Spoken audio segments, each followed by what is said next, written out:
Hello, everyone. I'm Alice Park, National Health Correspondent for Time. I'm excited to welcome you to Time for Health Talks. During this series, you'll hear from leading voices in wellness to explore how to live a healthier, more balanced life. Today's discussion is brought to you by CVS Health. Now I'd like to introduce my colleague, Mandy Oaklander, who will lead a conversation about meditation. Over to you, Mandy. Hi, everyone. Welcome to Time for Health Talks. Today, we're focusing on mindfulness for a stressful world. I'm joined by Goldie Hawn, actress and founder of Mind Up, a mindfulness program for children, and Amishi Jha, a neuroscientist at the University of Miami, studying how to make the brain work better under stress. Amishi, I'd love to start with you. What is mindfulness, and how is it useful in times of pain and stress?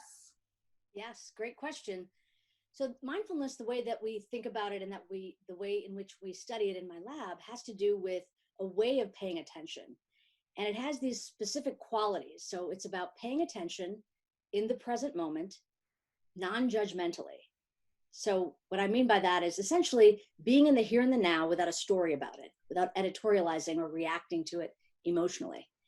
And part of the reason it's so helpful under high stress circumstances is that it's that reactivity, that story-making aspect of our mind that can actually hijack us away from the here and the now. So all of a sudden, we're worrying about things that not only have not happened yet, but may actually never happen. That just aggravates and accelerates the amount of stress we experience. So mindfulness can be very helpful because it kind of gets us out of that mode of reacting to our present moment experience so we can actually really be here for the moments of our lives.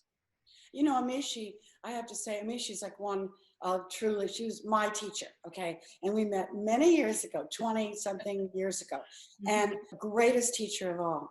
One of the ways in which we get through this time period is actually focusing on the now. And I think that's extremely important for the sense of catastrophizing tomorrow. Right now, it's important right now. I'm with you. You know, I've got my Kurt's upstairs. My dogs are here. I'm so grateful for this moment. And if we can do that, then we are practicing mindfulness, right? Exactly. The fact that we don't default to this way of being is what makes training the mind in this way so important, because sometimes the mind has a mind of its own and we can actually go off in many different directions. Exactly. There's other wonderful things that come from mindfulness. There's equanimity. There's an idea that we actually, have a sense of witnessing our thoughts, that there is empathy that can arise from it. How does that happen? You ask the best questions. This is why I said you're one of my favorite students, and I would say hardest pupils. Because you always ask the challenging questions. But essentially, I would say that the ability to focus is just the starting point. As you said, sort of the tip of the iceberg. And in some sense, it's, some of my wonderful military colleagues call it, it's push-ups for the mind, so that we have the core strength to do these other things. Because the ability to be empathetic, to have compassion, the ability to perspective take, as well as the ability to know that we are not our thoughts, right? Those require a steadiness of mind, this capacity to hold really purposefully present so that we can shift perspective in the way that's needed, either away from ourselves to look at our thoughts in the moment, or toward another person with this highly resonating mind and heart to experience what they're experiencing. And all of these are aspects of what the different exercises of mindfulness training allow us to do, including, I think, the whole suite of practices that you offer in the Mind Up program. But we need to do these various exercises to have our core capacity to be mindful, be stronger every day in terms of just ongoing engagement with the practice. So Goldie, you started Mind Up after 9/11, another really devastating time in our history. How can mindfulness help children who are dealing with difficult times like the ones we're in right now? Well, back then, it was helpful for children because it helped them not only reduce stress, which I think is really vitally important, but also I put in a little understanding about their brain because every child has one. And we don't tell them how it works. So the idea of them understanding at least the emotional system of the brain or the limbic system and how to calm down that in order that their prefrontal cortex opens, they can think better, they can learn better, they can make better choices. They start to learn why they're having a brain break, why we meditate, why we're in a mindfulness state of mind. And with that, it makes a big difference because they become to self-regulate. They're able to take charge of their own lives. And that's what we want to have when we recognize I'm angry, I'm scared, I'm reactive, I'm all of these things. And at the same time, you say, but I don't like that. I want to feel differently. Well, if we practice mindfulness, if we do this regularly, then eventually our brain will slowly default to a better state of mind. Does it change the circumstance? No. But what they understand is that the brain itself actually can reorganize our thoughts around us in order to have better brain fitness. That, I think, is self-care. Amishi, this is pretty much your specialty. You do mindfulness training for people living with all kinds of stress. You've even taught active duty soldiers how to meditate. How do you train mindfulness, and can anyone learn it? To answer the second question quickly, yes, I think it's absolutely possible for anyone to learn this. In terms of how we train mindfulness, I mean, I would say, I'm a neuroscientist, but the specific area of research in my lab has to do with the brain's ability to pay attention. And what we know is that attention has so many different qualities. We need it for everything. So focusing, noticing, making decisions, regulating our emotions. And over high stress intervals, what we also know is that this precious brain capacity becomes degraded. So now all of a sudden, if you don't have the main resources that your mind needs in order to regulate your mood and to pay attention to what's happening right now, the chances of errors are greater, the chances of dysregulated mood are greater, of really poor health choices, health behavioral choices. And in some sense, we can't avoid the high stress interval, whether it's right now, all of us sort of being quarantined in our homes and have life really, really not regular, not normal, or if it's a service member preparing for a military deployment or being deployed, or an undergraduate, actually just going through the academic semester, the high stress circumstances aren't going to go away. So what we do with regard to mindfulness training is we offer them, it's very similar to Mind Up, a suite of practices that they get introduced to formally by a mindfulness instructor. And those are tapping into various aspects of cultivating a mind in this way. So practices that have to do with focusing. And I always like to talk about focusing almost like the brain's internal flashlight, right? Wherever we focus our attention, we get better access to that information. But often what happens when we're tired or depleted is that flashlight gets yanked around, it's all over the place. And we don't know how to use it or get a handle on it so that we can keep steady with what we're experiencing. So part of what we want to do is train them to focus by noticing sensations of the breath, for example, or taking that flashlight and kind of running it through the entirety of the body. So we reacquaint ourselves with the embodied experience of living, or opening up the mind so that attention is sort of broad. Kind of think of us of a searchlight instead of a flashlight, very broad and receptive, as well as things that have to do with loving kindness or connection with other people. And through all of these kinds of practices, what people end up doing is cultivating the full suite of strengthening of attention, so that now, instead of getting depleted in terms of their attention over high stress, they actually stay stable over time. And we've found with certain groups like Special Forces, for example, that they don't even stay stable. They actually got better than where they started under the high stress circumstances, because their motivation was so high. And that kind of data makes me very excited and hopeful that for all of us right now, I know many of us are experiencing sort of this fogginess, or I mean, I would say it's a dysphoria, it's fear, it's uncertainty, and kind of a cloudiness of mind, a mental fog. And we can pick up these practices at any moment, and it's as little as something like 15 minutes a day to see benefits. Goldie, what are some ways to practice mindfulness when you're stuck at home, whether you're a kid or adult? We make it simple, particularly when they're very young. We do name sort of parts of the brain that have a character. For instance, the amygdala is like a barking dog. right? And when he barks, the wise old owl in the prefrontal cortex can't think and can't remember and can't do anything, because basically it's hijacking the energy and the ability for the prefrontal cortex to stay awake, to actually, for the light bulb to go off, to have ideas and make decisions and, you know, analyze things and learn. And so they learn a little bit of a story around each part. So they really understand how to quiet the dog down in the doghouse for a while. They also understand that the amygdala is actually there to protect them as well. So we give them sort of a very light understanding of what happens to calm themselves down and how to do it. We tell them to breath, and we have our mindful breathing exercises that we do.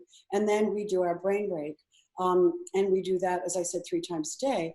And with that, we do gratitude journals. We do mindful listening. We do mindful tasting, mindful, you know, all of these areas of, and also pro-social, which is, you know, kindness, acts of kindness. They all have a neurological correlate to them to build more brain fitness. And that's really the resilience that we want to build. And they come out, they, oh, I feel so calm. I felt happier. You know, and you hear great stories around how they solve problems through their mind up or mindfulness. And I think what's so neat about that kind of a classroom setting is that, you know, and the way that the teachers get so creative with it. I remember that there was a story I heard about one of the teachers who, you know, of course they can focus on their own breath and be quiet and turn down the lights and everybody's quiet, but to do it in an active way is also really fun. So there was one exercise where they had the kids in a circle and they had to pass around this bell, and the bell would ring, you know, very light movements would make the bell ring. And the goal was to get it around the entire circle without it ringing once. Oh, And that's so cool. Just very attentive, listening, very careful and deliberate in the passing it along. It takes this same idea, but naturally and organically blends it into kind of a fun and unusual classroom activity. That's a great one. I remember one where we have a stone, it's a gratitude stone, and we sit in the circle and we pass it on and say the thing that we're grateful for on that day. And one little boy who was really felt bullied and he felt outside of the circle. And one little girl got the gratitude stone and she said that she was grateful for him. And I mean, I brought tears to my eyes because I watched this little boy just beam and feel like a part of everyone. And it just unlocked him. And so there are many beautiful things that can happen that actually emit some really great neurotransmitters, right? And they actually can make you feel wonderful. And the brain kind of likes that. So, Amishi, do you have examples of practices like that that you have researched in that work with your adult population? I think the core practices are the same. We're trying to kind of get 3 things very well tuned up when we do mindfulness training. And I would say what Goldie's describing is mindfulness training plus this other really good stuff that comes from positive psychology, having to do with gratitude and positivity, et cetera. So it's sort of a combo package. Most of my work is really in the realm of mindfulness. So let me just describe the 3 things if that's helpful. The first thing we already talked about, we can think of the flashlight metaphor. It's about the ability to cultivate focus. And that starts out very simply by just giving somebody, any of our participants, an object to focus on, whether it's a sensation in the body, like breathing, or it could be a visual image, or it could be a phrase. The goal of that practice is to keep your mind steady on that object. When you notice that it's wandered away, you just simply bring it back. And that's actually what I describe as the push-up. Now, it sounds simple enough, right? But if you actually sit down and try to do it, it's very hard. Because the first thing I think people get very familiar with is this notion of mind wandering. That even though all I have to do is sit here and focus on my breath, there's all this inner chatter that's going on. There's all these dialogues and plans and regrets or worries that are coming up. While focusing is a very important thing that we cultivate, the second important thing with mindfulness practice is this noticing aspect. So that we call, I mean, more technical term would be meta-awareness. It's awareness of our own mind, noticing that the mind has a mind of its own. And often we want to be aware of it just because we kind of get a better idea of what's going on with us. If these continual worries come up, we can actually then direct the flashlight to it and say, oh, maybe I need to pay attention to this preoccupation right now. So focus, meta-awareness. And the third thing I call kind of shorthanded as drop the story. which is that we can't help it. We make stories and elaboration and associations and create this narrative of our lives. And one thing to keep in mind is that thoughts are not reality, right? Thoughts are not facts. So even as we are focusing on the breath and we notice the mind has wandered, it may have wandered to a particular view of the future, that, oh my goodness, coronavirus is just never going to go away and I won't be able to live my life to the fullest, etc. But all of a sudden we're in this very well-developed narrative that's horrible. It's a horrible reality. Just to notice that is a story. That is something my mind has created. The reality is the reality. And as Goldie said at the outset, remembering to come back to now, that all we really have at any moment in our life is now. It sounds so simple, yet we all know that it's extremely tough. When coronavirus started, a lot of people were adopting a routine and working out at home. But now it's clear that this is going to be a marathon and not a sprint. So how do you stick with it? First of all, what do you intend to be? Do you intend to be healthy? Do you intend to be happy? Do you intend to be good at what you do? Do you intend to be a good mom? Intention is everything. And you know what? So is grit.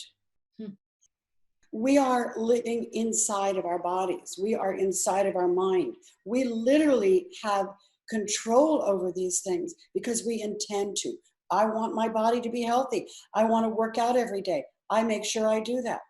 I want to stay the course of what has to happen, irregardless of what happens. This is just about personal intention and grit and I can do attitude. I'm going to present the counter argument. Okay, good. Go ahead. I love that. That's inspiring me to remember to be all I can be in some sense. I think it's very necessary. But I also think that, as somebody who fully acknowledges I'm experiencing a depletion, I'm experiencing worry, I'm experiencing uncertainty. These are realities of what this moment is. And I guess my orientation at this point is to really lower the bar. And what I mean by that is to not have any aspirations to crush it. You're right. One thing that I know is that the more demands I put on myself, the more stressed I can become. Right.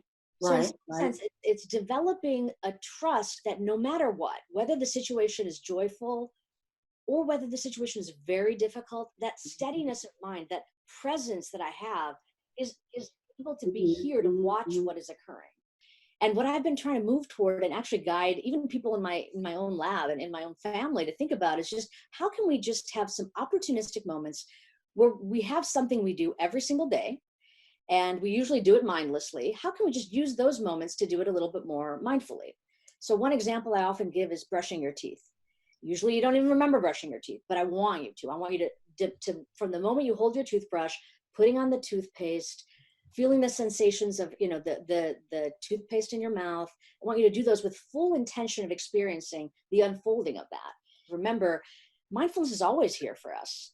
And it didn't take me any more moments in my day to do it, but it just gave me a little sense of I'm still here. I'm still experiencing the unfolding of my life.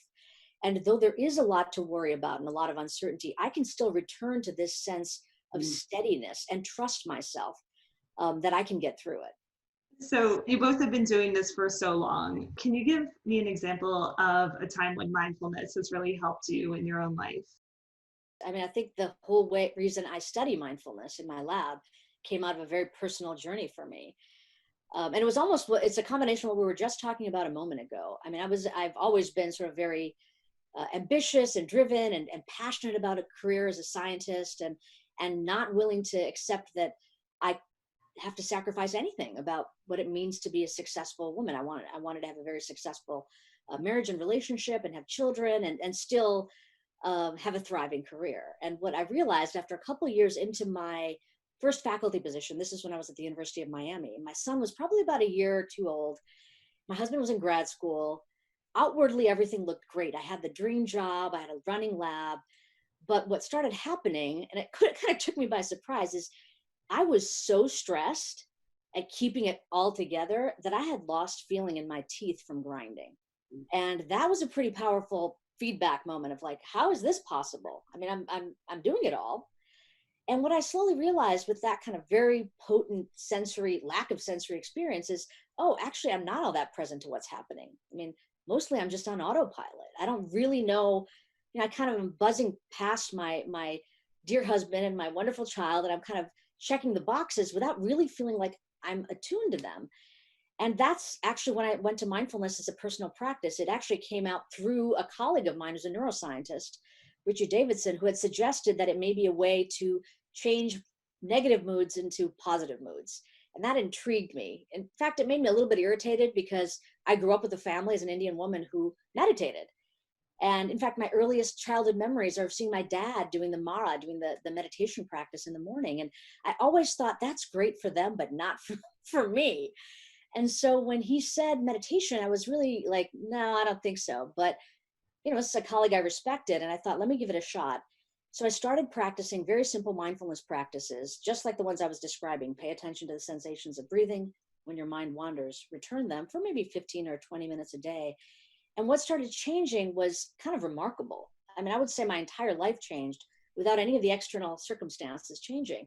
And it was sweet little things like noticing the look on my son's face when he would be excited or nervous about something, or a little look of concern in my husband's eyes, or realizing, hey, I'm not like screaming at him when I'm annoyed. I'm talking to him about what might be the challenge. Or when I'm reading my son a book, I'm actually there to hear the words he's hearing instead of checked out. So all of a sudden it went from feeling like I was somehow distant from my life to really being embodied in it. That was a big one. Well, my aha moment was when basically I was a dancer and I was a professional dancer.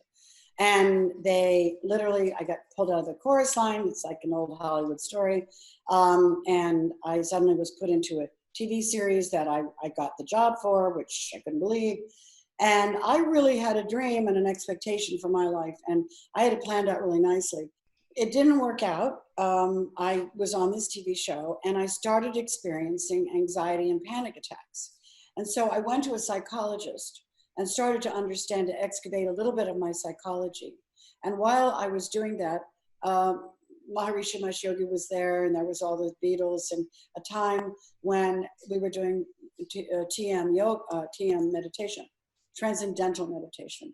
And this was a mantra meditation where they give you a sound quietly and you repeat it over and over again. There was beautiful incense, flowers, the wind was coming through the curtains in this room, and I started to use my mantra and meditate. And I cannot explain, something happened to me. It was as if this feeling of joy, my happiness had been buried, and I was reconnecting to the seed of joy that in some way I believe we're born with. And sometimes it just gets layered over and caked over, and we forget that we were smiling little babies one time. And I just started to giggle. This is what my instinct was, to giggle. I mean, it was an inner giggle, right? But I had found a piece of me that I thought I lost. That actually changed me in such a way that I was able to look at people when they said, oh, I love your work. Oh, I love you. Or, oh, I don't like her. Oh, read a bad review. It isn't about me. It's about how they're processing their emotions through me. And I was really able to individuate from my quote unquote ability, stardom, I guess you could call it, or visibility as a celebrity. And I was able to focus on the things that I always mattered most. And that was happiness, having a family, being a mother. And I won't put away also my psychology and understanding more about myself. But meditation has been extremely helpful throughout my life. Goldie and Amishi, you both are so inspiring. Goldie, would you lead us in a quick meditation? Sure. Okay, so what we'd want to do is we want to sit on the seat. You can sit on the floor, someplace to be comfortable. Don't put your body in any stress. And wherever you're sitting, allow your body, just allow it to feel heavy. Feel yourself on the floor. Feel yourself in the chair. So you actually can start to actually relax. It's very important. I can do a bell. I'm going to do this because this is what we do with the children. The reason why I do this is because it gives the children something to anchor their brain on, their mind. So what we'll do is when you can't hear the chime any longer, relax our hands, turn them over, and then we can start following our breath. Make sure you're not forcing anything, you're just relaxing, and know something about your breath. It changes. It's not always even. That's okay too. Just watch. If you got to take a deep breath, take a deep breath. It's all okay. There are no rules. There's nothing strict about this. And then remember, when thoughts come, that's what brains do. They think. And what we're trying to do is basically manage our thoughts. Let that go. Don't let your thought hijack you from your breathing. Then go right back to your breathing. And don't get mad when you think 1,000 times during this meditation. Just bring it back to your breath. That's what creates a strong, fit brain. All right, here we go.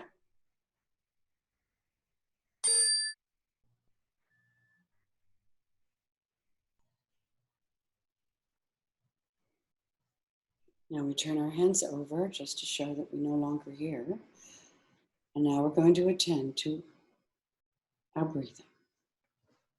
Follow your breath. Let your thoughts go. Come back to your breath.